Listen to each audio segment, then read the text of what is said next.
একঘেয়ে জীবন্তদা। তার নাকি একটা ট্যাক্সিও ছিল, ওদিকে সে আবার খুব বেপরোয়া গাড়িও চালাতো।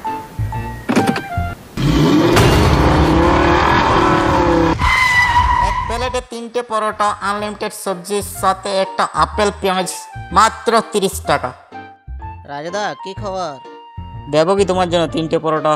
বাড়িতে গিয়ে বসে খাবে তুমি? হ্যাঁ দাও না, দিয়ে দাও দিয়ে দাও। তোমার এই ভাঙা গাড়িটা চেঞ্জ করবে না নাকি? না ভাই অমন বল না, এটা ভাঙা গাড়ি না, হচ্ছে এটা আমার জান বটে। তুমিও না জীবন দাদা, কি বলো। এ নাও, তোমার পার্সেল রেডি হয়ে গেছে।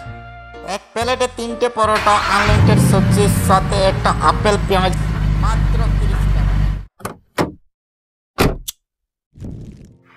ওইখান থেকে ঘরে ফেরার পর রাজুদার কথাগুলি জীবন্তদা সহ্য করতে না পেরে নেশায় উন্মুক্ত হয়ে পড়েছিল।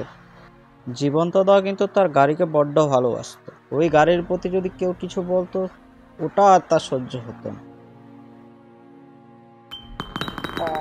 সারাদিনের ক্লান্তি যেন আর সহ্য করতে পারছি না। সারাদিনের ক্লান্তি যেন জীবন্তদাকে জড়িয়ে ধরেছিল।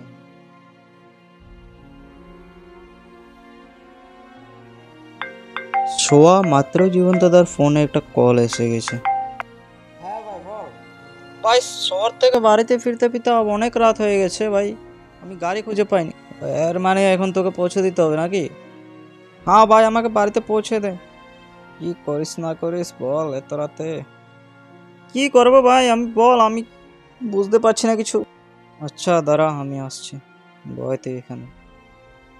অভাগা, শান্তিতে একটু শুতেও পারলো না রে। এ বলে জীবন্তদা নেশাগ্রস্ত অবস্থায় বের হয়ে পড়েছিল। চোখে ঘুম নিয়ে আর নেশাগ্রস্ত অবস্থায় গাড়ি চালাচ্ছিল হাওয়ার সাথে তাল মিলিয়ে। কিন্তু সে জানতো না যে তার আজকেই শেষ দিন হবে ওটা।